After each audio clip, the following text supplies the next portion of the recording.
Hi, welcome to Awakening Soul Truth. I'm Robbie Short. This is Allison Ledbetter. We are both Reiki masters, meditation teachers. I'm a yogi, she's a medium. And today, dun dun dun dun, we're wondering if you understand that your free will has been hijacked, that you are really influenced and manipulated by many forces outside of yourself. And we want to help you identify them so that you can be in charge of your reality. You have the power of creation. The structures in our world are actually designed to separate you from your free will. That's a lot. That's a lot. I do not think that we stay in our power, because I think we've designed a society that doesn't serve us, and it doesn't tap into the creative power that's really truly yours to be in charge of. That's what free will is. How would you define free will? Well, the freedom of choice to decide right from wrong, the freedom to be able to use that moral compass. But I'm with you. I feel like we've been so conditioned and we've been so programmed with certain things that honestly, a lot of that conditioning and programming actually chisels away at our free will. Yes, I love how you said that. It's the conditioning and programming you've all been subjected to. And we get more and more desensitized. Yep. And separated from yourself. And the whole concept of having time for yourself to really actualize those beautiful gifts inside of us is gone. And we lose it in childhood. And that's about that programming. I think we also lose it having a TV set in our homes. Yeah, because absolutely. I grew up in a house where the TV was on literally from the moment you walked into the door to the time you went to bed. Oh. I didn't have TV for 20 years. I didn't have cable in my home for I 20 love years. That. So even though I was getting the news, say if I was on a flight and looking at newspapers, I wasn't taking in the amount of news that most people would. So you're actually the perfect person to talk about and analyze how does the media affect us, because you weren't affected. And now, like the last couple of years, you have re-engaged with it. Yes, I have TV in my home now. And what is your observation? How does it make you feel after you watch it? I can't stand it. I mean, I really got TV back when we moved in together, when COVID hit. Okay. And I had to bring it to his awareness because we were, watching the news like everybody else, trying to figure out what's happening, when our store's going to reopen, when can we go back to work? Yeah. What's the latest?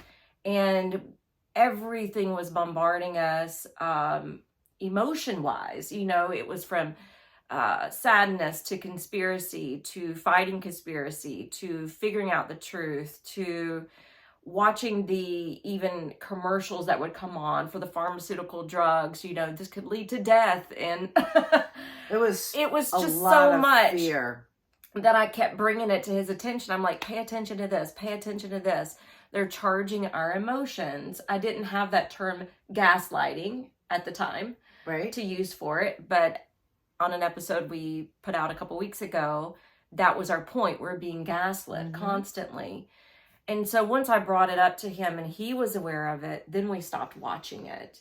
And so now, honestly, when we go to watch the TV, it's go to Netflix and watch documentaries or Gaia, to watch some of the shows that have actual substance as content. Right. So I'm able to monitor it. You did feel this place of being overwhelmed and being directed on how to assume the COVID thing. It's interesting to me that there wasn't a lot of how can we solve this besides with drugs? How can we socially stay connected? Why did we decide to isolate? And just by that very factor, why did we believe and trust that isolation was the solution, when truly, in most every natural disaster you've ever seen, the solution is community. The solution is to come together. What was influencing our decision-making process? Why did we allow such a big piece take over our free will or our natural state of being. People didn't even question it. I lost one of my dearest friends because of their inability to question and think for themselves. Like literally after Well, a lot of 16 people, years. Yeah, and you're not alone. A lot of people lost family and friendships and partnerships. Yeah. Because of this. So questioning. And so really this aspect of free will is about being able to have the freedom to question things. Absolutely. We should be able to question things. Yes. And there's like I should be able to question, why is it that all of the chain restaurants got millions of dollars and yoga studios couldn't be afforded a little bit of that sum of money to continue to keep their doors open? Well, the alcohol stores were allowed, churches were not. Things that were sacred were turned off, and things that caused harm were accentuated. That's true. The question is, why was the free will part of us so sabotaged? But this carries over way beyond COVID and way beyond what we experienced then. We see freedoms, or at least if you pay attention to what's been happening since then, it seems like more and more freedoms are being taken. Yeah. And the question is, how do we regain our freedom? How do we step into our power? How do you discern what is feeding your fear and what is feeding choice, right? It's okay to look at things that can bring us harm. Of course, we want to know that. But we also want to have the love aspects represented. Why weren't we allowed to do the love piece during COVID? Where did it go? Yeah. I mean, just like go? In England, they had some of the same restrictions we did. And then Boris was called out because at the same time they were telling everybody else, social distance, you can't be with family for Christmas. Meanwhile, they're having Christmas parties with all their friends and family. Yeah, there was a lot of that. Yeah. And I'm sure that was happening here too. Let's go to the airport, for example. Mm-hmm. I was a flight attendant during 9/11. I absolutely understand why security had to get a little bit more stringent. Yeah. At the same time, it's been over 20 years and we're still taking our shoes off to go through security, even though there was one incident of the shoe bomber that created it. Mm-hmm. So there's that kind of one bad apple creates the new policy kind of thing that happens. Which, by the way, a lot of people... I realize it's safety, and safety is important. But a lot of people say we choose our safety when one bad apple gets through. And so we're willing to release some of our civil liberties to more strenuous, rigid rules.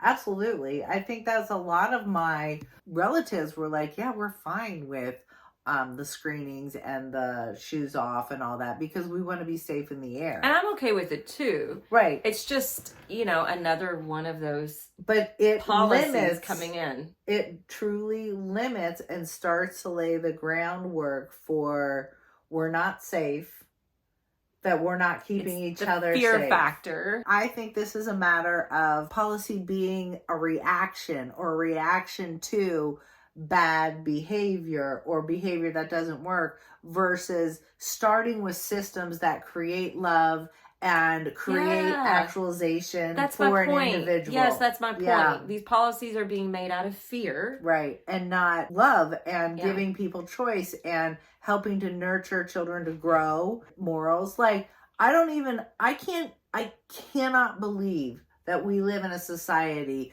where we allow the abuser to abuse children. And we say, well, that's parents' rights. Bullshit, that's parents' rights. Yeah, that's actually fucking cruel. And that's cruel. That actually is true, though. They're actually putting children back into the hands of the abusers. In fact, there was a article about this the other day. A girl who had been abused by her stepfather. Yep. and was returned to her stepfather, even though they had the proof and evidence that she was being abused. I'm sorry, but that should not be happening. No.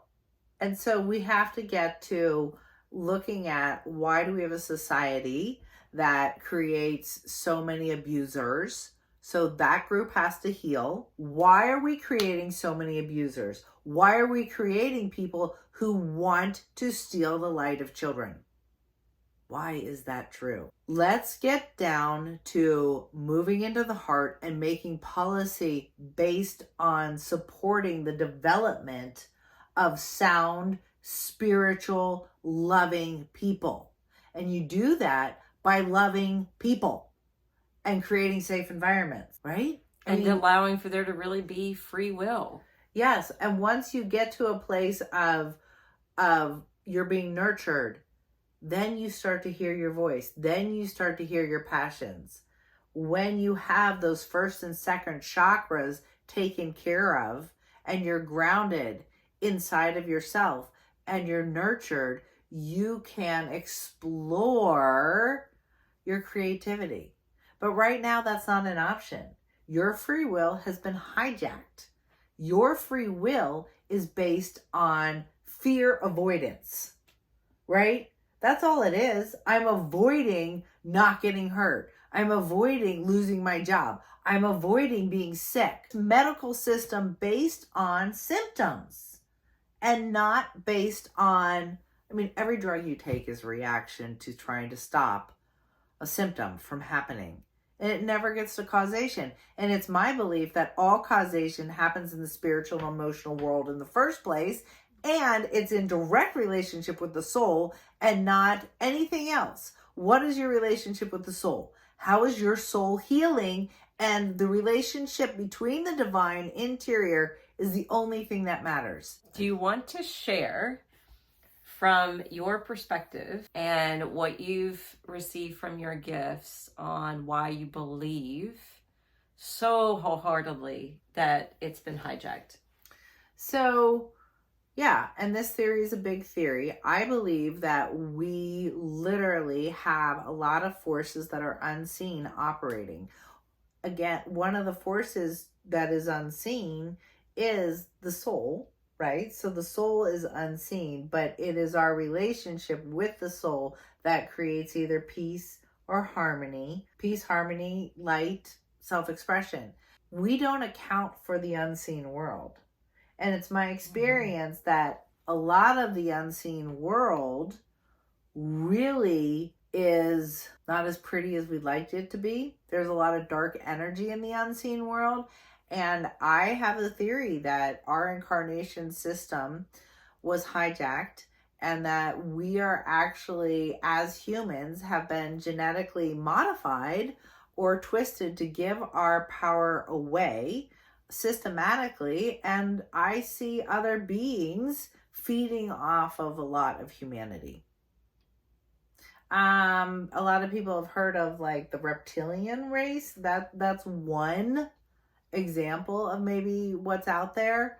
But there are a lot of beings that aren't seen, that are very dark, and they don't have source energy, and they actually use humans as source energy. I feel like we're slave labor. But what are we slave labor to? And who's really in control of gaining from that? And what's controlling those people? So why does the most power go with the most money? Because that's not the system of the divine. If you ask yourself that. So right now, it feels like the drug companies' profits are in control. Our machine also seems to be in control. And these aren't systems of love or peace or harmony. And yet we're designed that way. So why is something else what's in control? Ask yourself, what is in control? And it's my belief that there are dark, alien, invasive beings that are in control. Okay. let's unpack this a little bit. Really? Okay. Yes, we're going to talk reptilian. I'm turning a little red because it's a lot to say, and and you've had hot flashes today too. But I feel terrible that I have to say this, and so many people would be like, oh, that's not true. Well, guess what? The beings that are in charge want you to not believe that it's true. But you're not the only one I've heard this from. Oh my gosh, it's all over the place. The reptilian race is something that I actually heard about before you ever said anything to me about it. A lot of people have. Discovering this through kind of going down the rabbit hole at the beginning of the pandemic, trying to discover what else is really going on here, because I knew it was more than what was, being presented to us. Well, yeah, I mean, I think it's really obvious. We got really dark really fast. And why? Why were we so damn dark? Oh, it's been dark. It's just been dark. And I think it just was more in our face at that point. Separation, fear. Yeah. Sorry. I don't mean to interrupt you. No, but please, go ahead. There are several people that have your gift, mediumship. Being able to see the other side of things, or to be able to see in this other realm. What you're talking about is being unseen. Yes. In fact, I just had a conversation with someone yesterday who we were discussing some things that had happened over the weekend.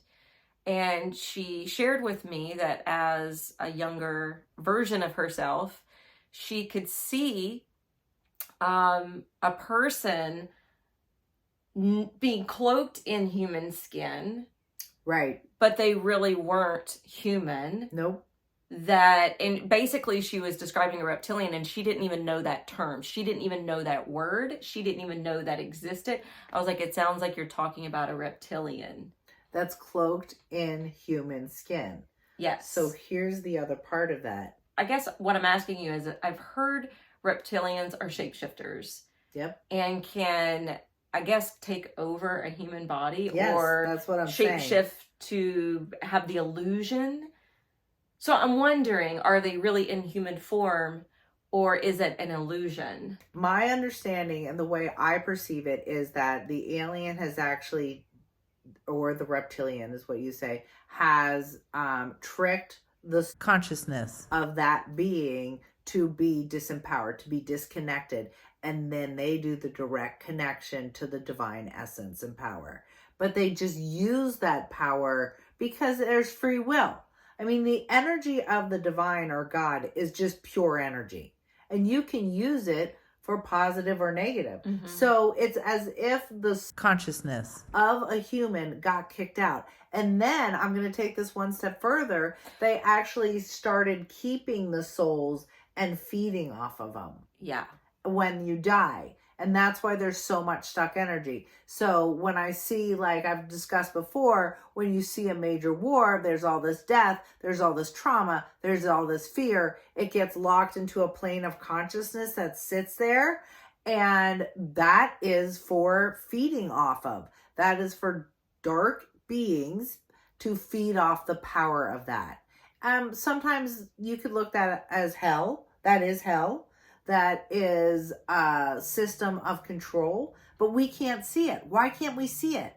Now, there are beings, us, that have this ability to see into or experience this other reality. And then they say that we're crazy because we can see it, and they want to tell you that we're crazy so that you don't trust us or believe us. But I think there's enough of us coming out saying, hey, there are. You're not alone. Right. There's a lot of people saying there is this really dark side, and how did it get there? I think it's gotten there through manipulation, lies, and a cover-up. But I think this cover-up goes back to this entire cycle. So it's thousands of years old. And I also believe that this whole cycle, really, they doubled down when the Christ came in. It's really sad. It's been really hard to digest as I've learned about it. You're not the only one that has, and I haven't even shared this with you, but there's someone else that I follow online, and she's talked about the reincarnation system being hijacked too. Absolutely. And that, we really should have the free will once we ascend, on maybe the next soul contract or the next, planet we want to be on or whatever. And we're stuck here. We keep coming back here and revisiting the same things and playing out the same stories and traumas. And we're staying in the stuck place. And that's the thing. That's the other thing. I'll find clusters of a person's past life and it's the same hideous experience and they're not learning. But what I do know is when people do cross over to the divine and they get there. Okay, so I just want to backtrack for 1 second. One of my first observations was, why aren't people crossing over to the divine? What is happening? And that is my superpower. Crossing people to the divine. For some reason, I have the ability to remind a person to go into their soul, into their heart, and God will be there, the divine will be there, spiritual peace will be there, and that's the doorway into the light, into peace, into freedom. And once you're there, there's a whole healing that happens, and it's very evolved. And so I started wondering, why aren't people crossing? What is happening that people are not getting there? And this is where I learned, and my conclusion comes, because souls are being hijacked. Like, say if you're on drugs like morphine and you're in a nursing home and you can't connect to your heart, you die because your body finally gives up and your consciousness wasn't in your body when you died. Guess what? It's available for feeding off of. Isn't that awful? Yeah. And I go and clear nursing homes. This is really important for us to understand that we've got to connect to our heart now, and we have to connect to our heart when we die. It's so important for you to understand that this is the only place of safety, because everything else is pulling you out. Everything's telling you you're bad, or you don't have purpose, or you don't have a higher consciousness. You have all of those things. We have to break this cycle of pain and fear and manipulation. So one of the best ways I feel like for people to start, at least, is obviously meditation, because meditation helps you to peel back the layers of all the conditioning. But I think we also need to realize, when we're becoming aware of what is truly happening, we need to learn how to step back and learn how to detox from that. Like stepping back and learning to detox from the TV, so we're not just becoming zombified staring into the screen and giving your power away. Yeah. You give your power away when you believe all of the fear.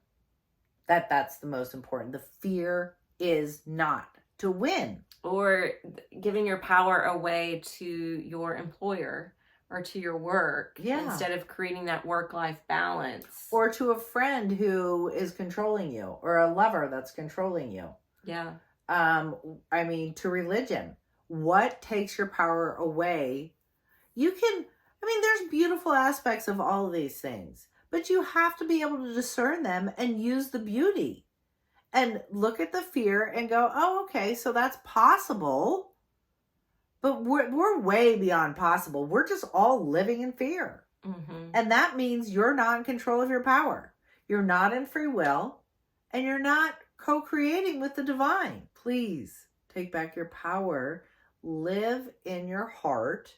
Learn what's true and what's not true. Let's meditate. Let's do a meditation based on this place of reclaiming your power. Part of this meditation is going to be about clearing your horror line. Can you define the horror line really quickly?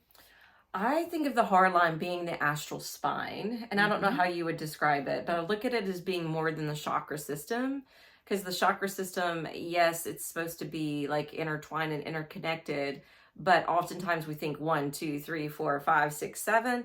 I like to think of the horror line as being the inclusivity of all of them. Yes, unifying. And so I just look at it as kind of being like just a shaft of light inside the body.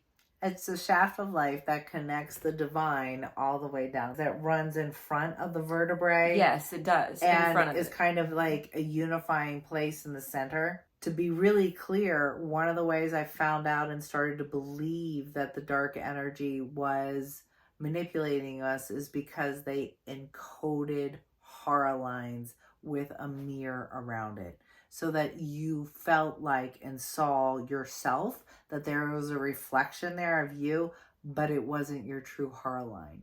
So part of this meditation is to help you heal that. It's to take back your power and remove anything that surrounds your horror line. Okay, I have to say this. Yeah. Because the same person that I was speaking with yesterday that realized she was aware of these reptilians as a child, she also shared with us that when she looked at someone, it doesn't matter who it was because I don't remember anyway, but when she looked at this person, all she saw was light. But then when she was able to get a more clear vision of what was really there, underneath that reflection of the mirror in case that you're talking about, was black ucky tar. That's awesome. Is this the person I think it is? Yes. And I haven't had this conversation with her. Yes. Oh, that's cool. Okay. So that's validation of it. Yeah, we really have to look at the horror line being cleansed and cleared. You always have the right to connect to love. That is the key to this healing journey. I can't stress it enough. We say it every time. We're redundant, and we're going to keep being redundant until it clicks and you figure out that you are so special, that you are filled with light and not the false version. Let's clear this horror line. Okay, let's take a deep breath in.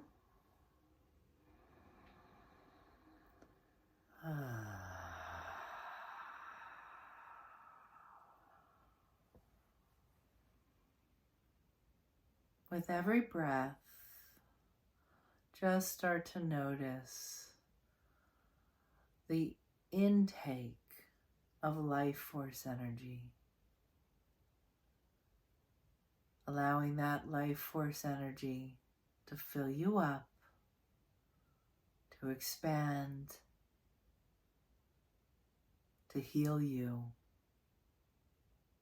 And then as you release, you let go of the fear, letting go of the stress.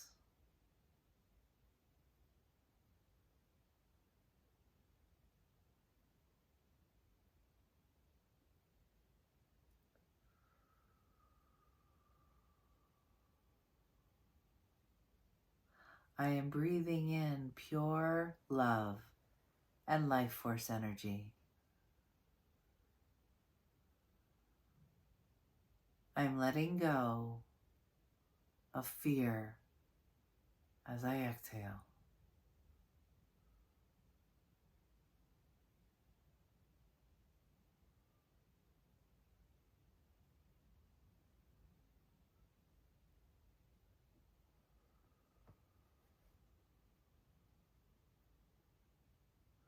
I am breathing in to the pure light and love of the divine.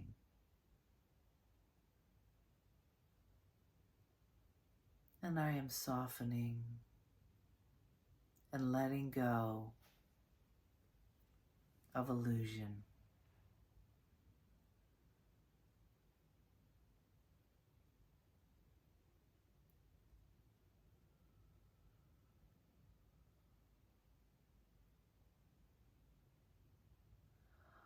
I am breathing in and connecting to my heart. Pure light and love.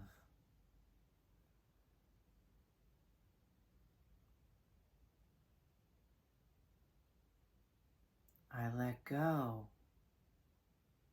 of the illusion.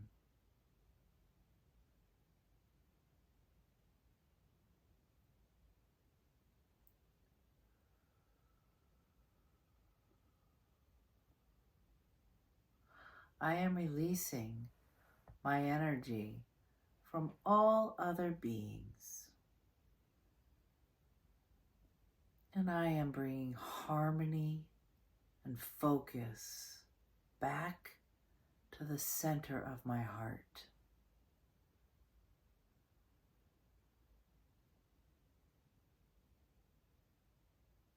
I let go of all exterior forms of distraction.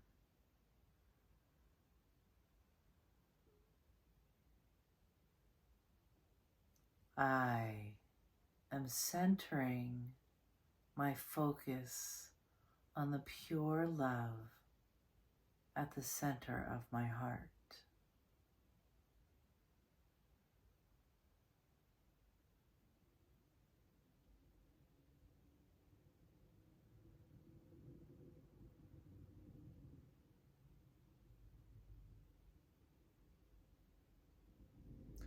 I call back my energy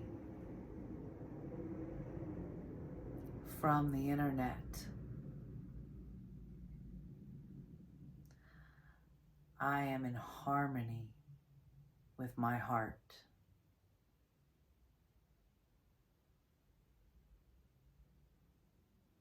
I call back all of my energy from the TV. I let it go.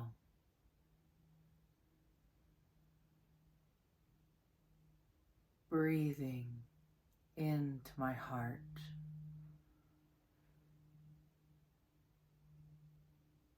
I am sacred.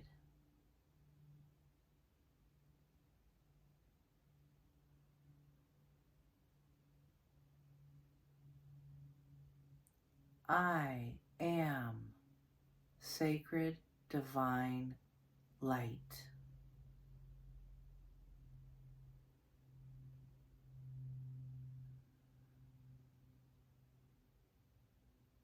Because I have free will,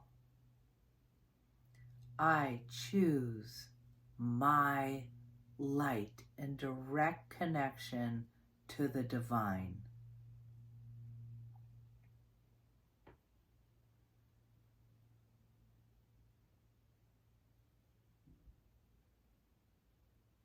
I am love.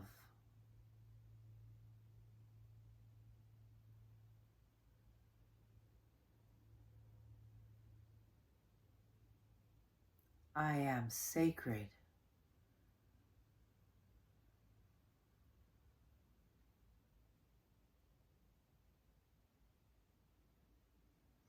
I have the right, and I declare my direct connection to pure love.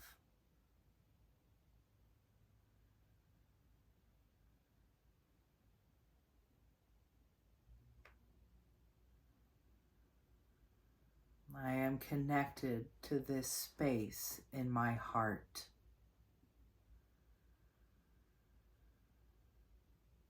A direct connection to divine love in my purest essence.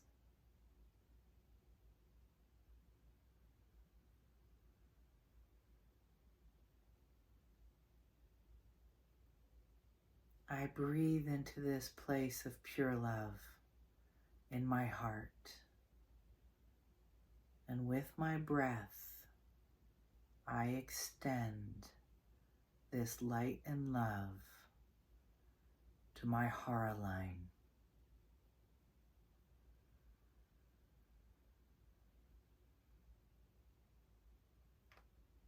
Pure light, pure love touches into my heart line and it begins to build and expand and cleanse my heart line.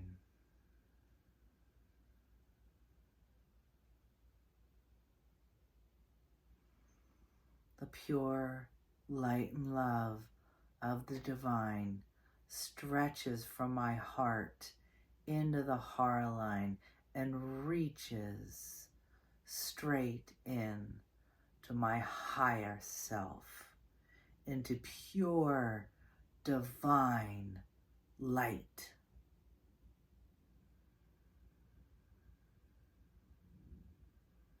All the way up, all the way to the crown chakra.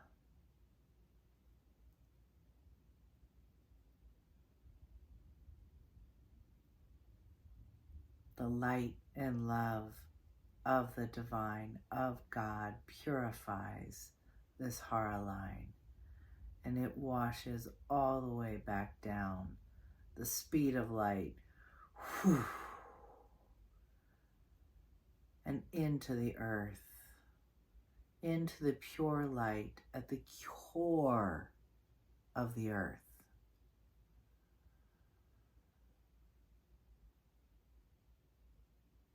This channel at the center of my being is filled with pure love and light.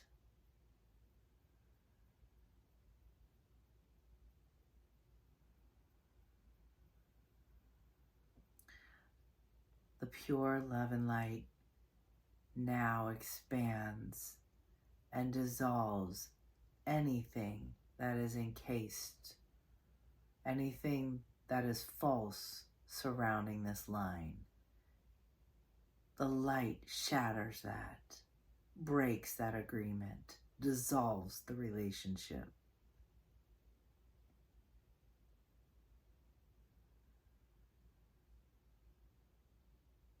My concentration is back to my heart.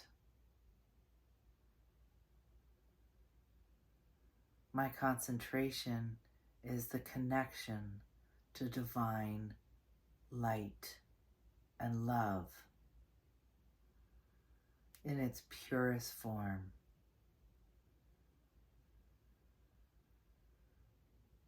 Again, we cleanse and clear the core of our hara line.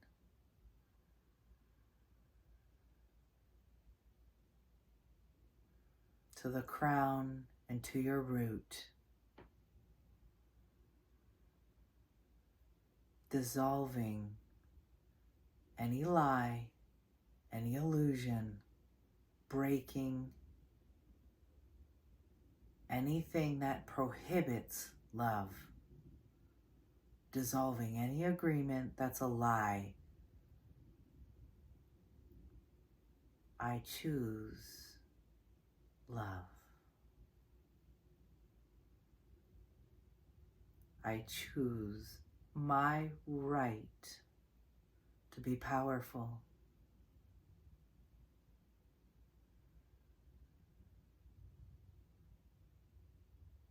I reclaim my highest, purest version of love.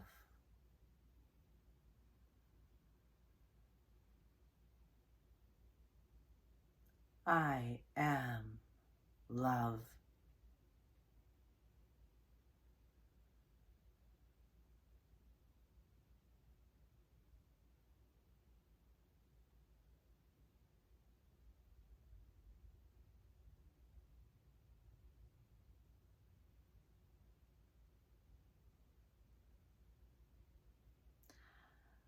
The pure light of my connection to the divine cleanses my hara line, dissolving all lies and false truths, shatters and breaks any disguises and illusions. I am pure love. My source is love.